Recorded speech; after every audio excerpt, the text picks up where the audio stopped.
पिछले लेक्चर में हमने प्रोजेक्शन किसे कहते हैं, मैप किसे कहते हैं, इसके ऊपर डिटेल से हमने डिस्कशन किया था और प्रोजेक्शन के जो टाइप्स हैं ब्रीफली वो भी डिस्कस किया था और आपको एक एडवाइस और सजेशन भी दिया था कि आप जो मैप प्रोजेक्शन आप यूजी क्लासेस में जो पढ़ के आए हैं उसको आप अच्छे ढंग से स्टडी करेंगे। उम्मीद है आपने कर ली होगी। अगर नहीं करोगे तो आप कर लेना, क्योंकि उसके बगैर आगे जो यूटीएम जो प्रोजेक्शन जो हम डिस्कस करने जा रहे हैं आज आपको समझ में नहीं आएगा। तो इसी डिस्कशन में हम आगे बढ़ाते हैं कि मैप प्रोजेक्शन में आपका सिलेक्शन ऑफ मॉडल की बात आती है कि आप कौन सा डेटम यूज करने जा रहे हैं, क्योंकि हम प्रोजेक्शन आज के दिन जो स्टडी कर रहे हैं वो जीआईएस में जो एप्लीकेशन होते हैं उसके ऊपर हमारा फोकस है कि क्या आप एलिप्सॉइड यूज करोगे। जैसे हमने ये आपको कहा कि जो वर्ल्ड वाइड जो यूज हो रहा है वो WGS84 डेटम यूज हो रहा है, और ज्योग्राफिक कोऑर्डिनेट सिस्टम से कार्टेशियन कोऑर्डिनेट सिस्टम या प्रोजेक्टेड कोऑर्डिनेट सिस्टम में आप कैसे कन्वर्ट करोगे। दो चीज़ों को ध्यान में बेसिकली रखना पड़ता है। पहले मॉडल जो ग्रेटिक्यूल हमने डेवलप किया है वो कितना एलिप्सॉइड लिया है, क्योंकि फ्लैटनिंग है आपकी दोनों पोल्स के ऊपर, और OY एक्सिस और O एक्सिस या कह लीजिए इक्वेटोरियल एक्सिस और पोलर एक्सिस दोनों का जो लेंथ है वो सेम नहीं है, जो रेडियस है वो सेम नहीं है। तो WGS84 डेटम आज सबसे ज़्यादा प्रचलन में है और सबसे ज़्यादा यूज होने वाला डेटम है। इसके बाद जो प्रोजेक्ट आप रेटिक्यूल करते हैं 3D से 2D में लेके आते हैं, तो आप जो प्रोजेक्शन पैरामीटर है उनको भी ध्यान में रखना पड़ता है। जैसे आप में ग्रेटिक्यूल में जो प्रोजेक्शन पैरामीटर है, ये आपकी जो इक्वेटर है वो एक सेंट्रल लाइन है, ओरिजेंटल सेंट्रल लाइन उसको हम कह सकते हैं, और जो आपका जो प्राइम मेरिडियन है ये वर्टिकल सेंट्रल लाइन है, और दोनों जहाँ इंटरसेक्ट करते हैं उसको हम ओरिजिन पॉइंट मानते हैं। इसी ओरिजिन पॉइंट से आपकी जितनी भी जो लैटिट्यूड्स या पैरेलल्स हैं या आपके लॉन्गिट्यूड्स या मेरिडियन है वो यहीं से डिसाइड होती हैं। तो ये आपका ज्योग्राफिक कोऑर्डिनेट सिस्टम में ये पैरामीटर आपको अच्छे ढंग से अंडरस्टैंड करना होता है। और उसके बाद में जैसे आप देख पा रहे हैं जो प्रोजेक्टेड ग्रेटिक्यूल है उसमें आपके सारे के सारे स्क्वायर ग्रिड है, ग्रेटिक्यूल बना है। इसमें आपका जो इक्वेटर है और जो आपके ज्योग्राफिक कोऑर्डिनेट सिस्टम में जो इक्वेटर था इसमें आपका दोनों का जो लेंथ है वो ट्रू स्केल भी होता है। लेकिन जैसे जैसे हम नॉर्थ पोल या साउथ पोल की ओर जाते हैं तो लैटिट्यूड्स की जो लेंथ है वो आपका ज्योग्राफिक कोऑर्डिनेट सिस्टम में एक पॉइंट है, लेकिन यहाँ पर आपका क्या हो रहा है, यहाँ पर आपका एक पॉइंट की जगह एक आपकी पूरी की पूरी इक्वेटर के इक्वल ही एक लेंथ ले ले लैटिट्यूड। इससे क्या हो गया कि आपका डिस्टॉर्शन आ गया। तो इस तरह के डिस्टॉर्शन को आपको मिनिमाइज करना होता है, और डिफरेंट प्रोजेक्शन में डिफरेंट वे से इन चीज़ों को मिनिमाइज किया गया है। दूसरा जो ग्लोब की जो प्रॉपर्टीज है जिसमें आपका शेप, साइज, डायरेक्शन और लेंथ ग्लोब के ऊपर ट्रू स्केल में होती है, यानी स्केल फैक्टर 1 रहता है हमेशा। लेकिन जैसे ही हम प्रोजेक्ट करते हैं उसको, जो प्रोजेक्टेड ग्रेटिक्यूल है उसमें ये जो सारी ग्लोब की जो प्रॉपर्टीज है वो डिस्टॉर्ट हो जाती है, क्योंकि ग्लोब का आपका जो शेप है वो इस प्रकार का है, इसको हम किसी भी कंडीशन में फ्लैट सरफेस के ऊपर लेके नहीं आ सकते। तो इन चीज़ों को ध्यान में रखा जाता है कि कितना आपको डिस्टॉर्शन चाहिए, कितना आप बियर कर सकते हैं, क्या आपकी टॉलरेंस लिमिट हो सकती है कि किसी एक शेप में हम अगर टॉलरेट करेंगे तो दूसरा हमारा एरिया कम से कम ठीक आए। तो ये जितने भी डिफरेंट प्रोजेक्शन आप स्टडी करके आए, डिफरेंट प्रोजेक्शन के अपने अपने गुण और अवगुण हैं, मेरिट्स डीमेरिट्स हैं, वो आपको अच्छे ढंग से अंडरस्टैंड करना है।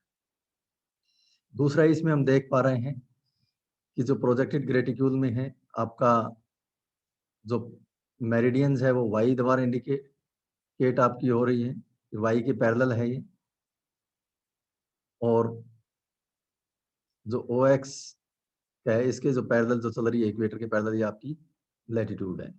लेकिन इसमें हम देख पा रहे हैं कि जैसे जैसे ओ एक्स से हम इस साइड में जा रहे हैं तो आपका जो चेंज हो रहा है वो मेरिडियन हो रहा है, यानी देशांतर रेखाएं की लोकेशन परिवर्तित हो रही है। तो आपका ओ एक्स देशांतर रेखाएं होती है, जैसे हम ओ वाई ऊपर नॉर्थ और साउथ की तरफ जाते हैं तो आपकी लैटिट्यूड चेंज होती है, ये आपको ध्यान में रखना होता है। दूसरा, इसमें वाई और जो एक्स क्वाड्रेंट फर्स्ट में जो हमने कार्टेशियन कोऑर्डिनेट सिस्टम की बात करी थी, दोनों पॉजिटिव हैं। यहाँ पर आपका एक पॉजिटिव एक नेगेटिव है, यहाँ पर दोनों एक्स और वाई दोनों नेगेटिव है, और इस केस में आपका वाई नेगेटिव है, एक्स पॉजिटिव है। तो जैसे हम रियलिटी में हम देखते हैं ग्लोब के ऊपर कभी माइनस नेगेटिव वैल्यू होती नहीं, लैटिट्यूड और लॉन्गिट्यूड कभी नेगेटिव में होती नहीं, लेकिन जैसे आप प्रोजेक्ट करोगे इसके ऊपर तो जो आपका ओरिजिन पॉइंट अगर ये 0 है जहां आपका एक्स और वाई इंटरसेक्ट करते हैं तो इस क्वाड्रेंट के अकॉर्डिंग आपकी नेगेटिव वैल्यूज आएगी। तो इस नेगेटिव वैल्यूज को हमें मिनिमाइज करना होता है, इसको पॉजिटिव में कन्वर्ट करना होता है। इसके लिए हम फॉल्स ईस्टिंग और फॉल्स नॉर्थिंग को यूटिलाइज करते हैं। तो ये जो पैरामीटर है आपका, ये दोनों चीजें आपको जब ज्योग्राफिक कोऑर्डिनेट सिस्टम से कार्टेशियन कोऑर्डिनेट सिस्टम में कन्वर्ट करते हो, ट्रांसफॉर्म करते हो, तो आपको ध्यान में रखना होता है। अब आ रहे हैं हम यूटीएम प्रोजेक्शन को हमें स्टडी करनी है कि यूटीएम प्रोजेक्शन कैसे डेवलप हुआ। तो यूटीएम प्रोजेक्शन का जो बेस है, जो स्टार्टिंग से जो आपका मर्केटर प्रोजेक्शन है, इसलिए मैंने बार बार आपको कहा था कि मर्केटर प्रोजेक्शन को आप अच्छे ढंग से समझिए। मर्केटर प्रोजेक्शन में आपका एक जो स्फीयर है या जो एक ग्रेटिट्यूड है वो डेवलप किया गया, एक साइज का हम लेते हैं। साइज का उस पर डिपेंड करेगा कि हम किस एरिया का मैप बना रहे हैं, किस रीजन का बना रहे हैं, उसी तरह से आप ले सकते हैं छोटा बड़ा।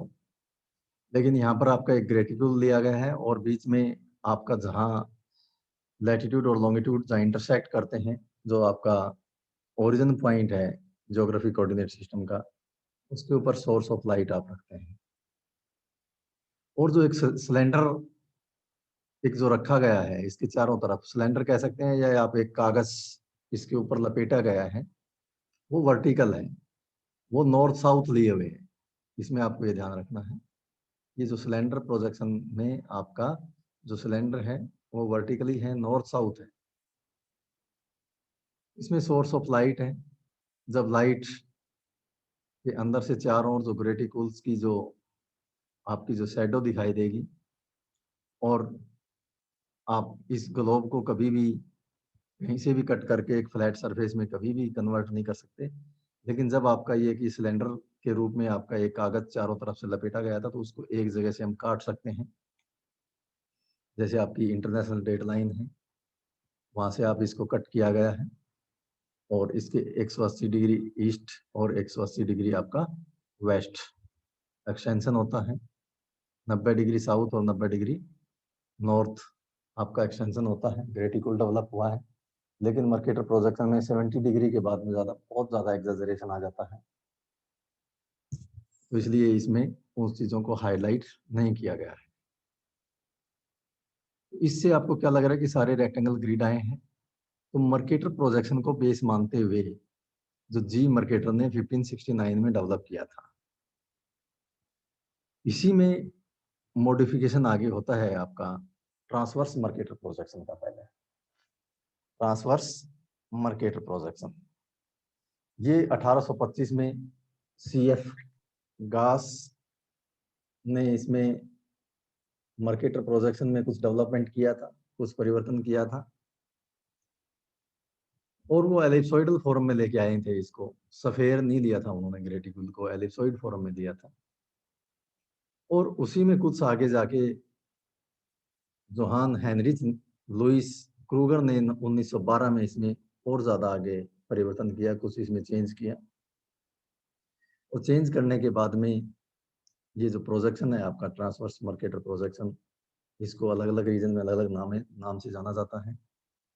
जैसे इसको ट्रांसवर्स मर्केटर यूएस में जाना जाता है, यूएस में ट्रांसवर्स मर्केटर नाम से फेमस है ये, एलिप्सोइडल ट्रांसवर्स मर्केटर भी बोल देते हैं इसको। जबकि यूरोप में इसको गास कन्फर्मल और गास क्रूगर नाम से फेमस है। यह ज्यादातर सामान्य रूप से बुक्स में आपको पढ़ना मिलेगा, गास क्रूगर ट्रांसवर्स मर्केटर प्रोजेक्शन के नाम से जाना जाता है। तो इसमें जो सिलेंडर था आपका, वो इसमें वर्टिकल नहीं है, वो हॉरिजॉन्टल है, ट्रांसवर्स है, आड़ा है। इसमें आपका जो सिलेंडर का जो टेंजेंट करता है, मर्केटर में टेंजेंट कर रहा था आपका सिर्फ इक्वेटर के ऊपर ही, इक्वेटर के ऊपर दोनों तरफ से टेंजेंट कर रहा था।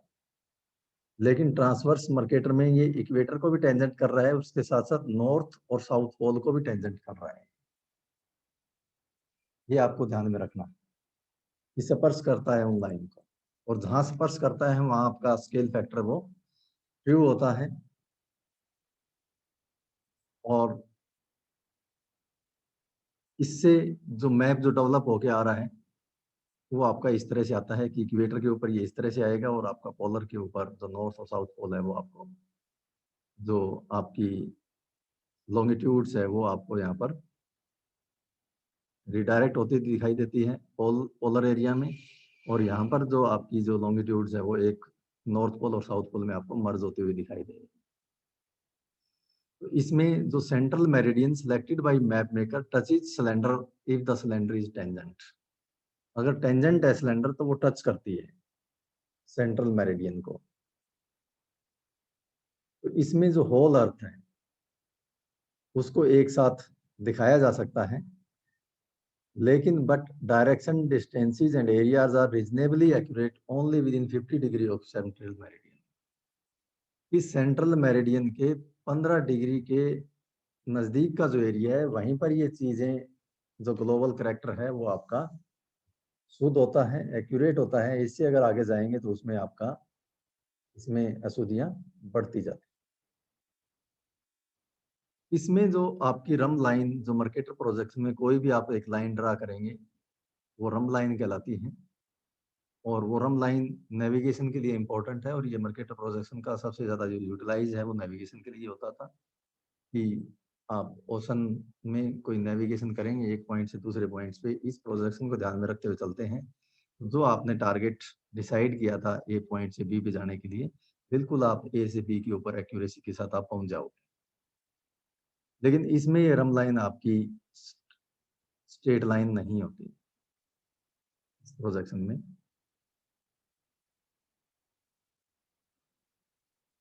आगे हम चलते हैं कि यूटीएम प्रोजेक्शन है वो कोऑर्डिनेट एक ऐसा कोऑर्डिनेट सिस्टम है जो ट्रांसवर्स मर्केटर प्रोजेक्शन के ऊपर आधारित है। इसका मतलब ये है कि ट्रांसवर्स मर्केटर प्रोजेक्शन को आगे मॉडिफाई करके ही यूनिवर्सल ट्रांसवर्स मर्केटर प्रोजेक्शन का डेवलपमेंट हुआ है। इसमें ग्लोब के जो करैक्टर थे उस करैक्टर को जैसे शेप, साइज, डायरेक्शन और डिस्टेंस उसको और ज्यादा मिनिमाइज किया गया है। जो आपकी ट्रांसवर्स मर्केटर प्रोजेक्शन में जो होती थी उससे भी कम इसमें किया गया है, इसलिए कि जो जियो रेफरेंसिंग को इसमें यूज किया जा सकता है। और इस जियो रेफरेंसिंग को अच्छे ढंग से करने के लिए इसमें बहुत सारे जो आपका टीएमपी है ट्रांसवर्स मर्केटर प्रोजेक्शन में उसमें परिवर्तन किए गए हैं। और परिवर्तन के साथ जो प्रोजेक्शन आपके जो सामने आया है वो प्रोजेक्शन आपका यूटीएम कहलाता है। तो यूटीएम प्रोजेक्शन में भी आपका जो सिलेंडर है वो ट्रांसवर्स है, वो एक प्राइम मेरिडियन को टच करता है इधर, और इधर आपका नॉर्थ पोल और साउथ पोल को भी टच करता है। टेंजेंट है, लेकिन ये इस तरह से टेंजेंट है कि ट्रांसवर्स मर्केटर में आपका सिर्फ एक प्राइम मेरिडियन ही टच करता था। इसने इसको सिर्फ एक सिलेंडर नहीं रखे बल्कि नंबर ऑफ सिलेंडर रखे, घुमाते गए। जैसे इसमें आप देख रहे हो इस सेंट्रल मेरिडियन उसने पहले कोई और ली, फिर दूसरे में कोई और ली, तीसरे में कोई और ली, चौथे में कोई और ली, यानी उसको आपके सिलेंडर को इसने मूव किया चारों साइड से। और उसने इस तरह से मूव किया कि पूरा जो आपका 360 डिग्री का है ईस्ट वेस्ट जो एक्सटेंशन है उसको 6 डिग्री से डिवाइड करके 60 जोन में डिवाइड कर दिया।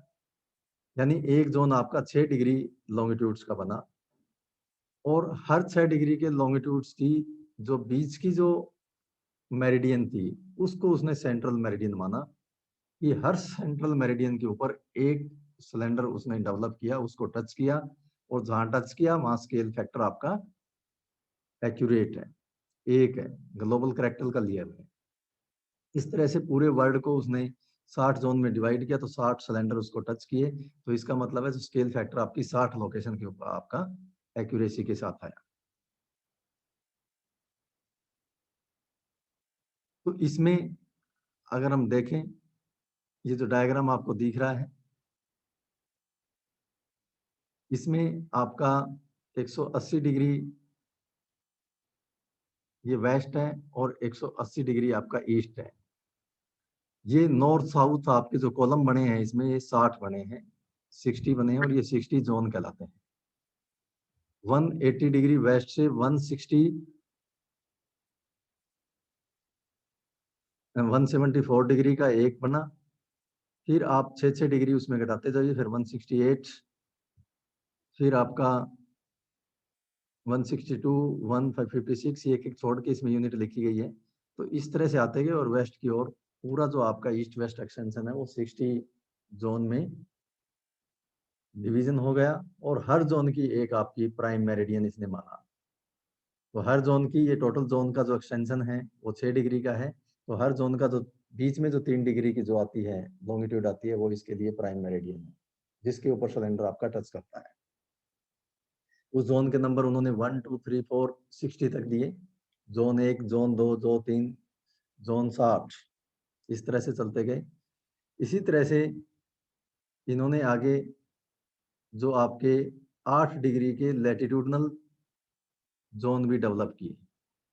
जैसे इसमें आप देख रहे हो कि इक्वेटर से नॉर्थ पोल की ओर तरफ जाएंगे तो 8-8 डिग्री का एक, हर 8 डिग्री की लैटिट्यूड को उन्होंने कट किया।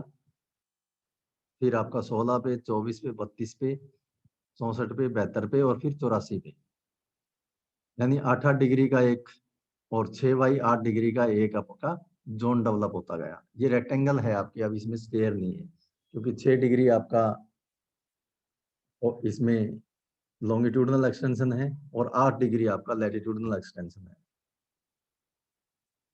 इस तरह से इसने डिवीजन किए, लेकिन नॉर्थ पोल में जो अंतिम डिवीजन है वो 72 से 84, ये आपका एक 12 डिग्री का है, वो 8 डिग्री के बजाय ये 12 डिग्री का इसने लिया है। और साउथ पोल में इन्होंने 72 से 80 डिग्री, 80 डिग्री तक इसका एक्सटेंशन है। यानी इस डायग्राम से क्लियर हो रहा है कि इसका जो लैटिट्यूडनल एक्सटेंशन है वो इक्वेटर से 84 डिग्री नॉर्थ और 80 डिग्री साउथ हेमिस्फीयर तक ही ये एक्सटेंडेड है। इससे आगे के लिए इसने कहा कि इस जोन में अगर इससे आगे अगर हम बनाएंगे तो उसमें डिस्टॉर्शन आ जाएगा, ग्लोबल जो करेक्टर है, ग्लोब का जो करेक्टर है वो हम प्रिजर्व नहीं कर पाएंगे। तो उस पोलर एरिया के लिए एक अलग से आपका जेनिथल जो प्रोजेक्शन बना, ट्रांसवर्स प्रोजेक्शन बना है, तो उस एरिया के लिए दूसरे प्रोजेक्शन में स्टडी की जाती है। और आप जब हम यूटीएम में कर रहे हैं कि 43 नॉर्थ जोन है आपका, जैसे यहाँ से 1 से स्टार्ट होता है तो हमारा इंडिया का ये 42 से स्टार्ट होता है, 42, 43, 45 इसमें आने वाले समय में हम बात करेंगे। तो इसीलिए आप ये 43 नॉर्थ, अगर नॉर्दर्न हेमिस्फीयर में है तो उस जोन के नंबर के साथ नॉर्थ लगाएंगे, अगर साउदर्न हेमिस्फीयर में है तो उस जोन नंबर के साथ साउथ लगाते हैं। तो इससे ये क्लियर हो गया, each zone is divided into horizontal bands spanning 8 degree of latitudes, identify letters. ये इसका जो आइडेंटिफिकेशन है वो नंबर में नहीं है, जैसे आपका लॉन्गिट्यूडनल जोन में था 1 to 60 तक, इसका जो डिवीजन है वो लेटर में है। और लेटर का जो सबसे जो साउदर्न हेमिस्फीयर में जो साउदर्न मोस्ट जो जोन डेवलप हुआ लैटिट्यूडनल का, उसको सी से इंडिकेट किया, ए बी से इसने शुरू नहीं किया, ये अल्फाबेट है आपका, सी से शुरू किया है ए बी को छोड़कर। फिर डी है आपका, ई, एफ, जी, एच, एच के बाद में जे आ गया, आई नहीं है, ये आपको ध्यान में रखना है, एग्जाम पॉइंट ऑफ व्यू से आई नहीं है इसमें, जे आ गया, के, एल, एम, एन, फिर ओ नहीं है, पी आ गया, Q R S T U V W x, x तक चले हम, सी से एक्स तक। इसमें आपका आई और ओ नहीं है, वो इसलिए छोड़ दिया कि आपका जो आई और जो ओ है दोनों दिखने में आपके डिजिट के अनुसार होता है, जैसे डिजिट 0 है और 1 है, दोनों में कई बार अंतर विभेद करना मुश्किल हो जाता है, इसलिए इन्होंने छोड़ दिया कि इस तरह की जो कंफ्यूजन है वो ना रहे। तो ये जो नंबरिंग है आपकी इस डायग्राम के ऊपर जो लिखी गई है, आपका 1 से 60 तक, ये आपको याद रहना चाहिए। और आपका जो अल्फाबेट में जो लिखा गया है लैटिट्यूडनल एक्सटेंशन सी से एक्स तक, जिसमें आपका आई और ओ नहीं है, ये नंबरिंग आपको याद रहनी चाहिए एग्जाम के पॉइंट में। इस तरह से पूरे वर्ल्ड के आपके जो जोन बने हैं, छोटे छोटे भागों में डिवाइड कर दिया। ये इसलिए किया इन्होंने कि हम मैक्सिमम अगर छोटे छोटे एरिया में भी अगर कोई हम स्टडी कर रहे हैं, उसमें ग्लोब का जो करेक्टर है वो उसमें डेवलप हो, चारों चीजें आपकी ज्यादा से ज्यादा एक्यूरेसी के साथ इसमें हो। तो इस डायग्राम से अभी तक जो हमने डिस्कशन किया है उसमें मोटे तौर पे जो निकल के आ रहा है कि आपका जो 84 डिग्री नॉर्थ से 80 डिग्री साउथ तक इसका एक्सटेंशन है। इससे आगे ऊपर नीचे जाएंगे हम तो आपका डिस्टोर्शन है वो बढ़ता जाएगा। 6 डिग्री के जो 60 इक्वल जोन है वो डिवीजन हुआ है, और हर जोन की जो सेंट्रल मेरिडियन है वो उसके सेंटर में होती है। तो अभी तक यहाँ की जो डिस्कशन है, हम आज का लेक्चर आप कहते हैं तो यहीं खत्म करते हैं, नहीं आगे इसमें कल बढ़ेंगे। यहाँ तक आप अपनी जो प्रोजेक्शन के ऊपर है वो आप इसको स्टडी कीजिए और इसको अच्छे ढंग से पढ़िए ताकि यूटीएम प्रोजेक्शन आपको अच्छे ढंग से समझाया जा सके।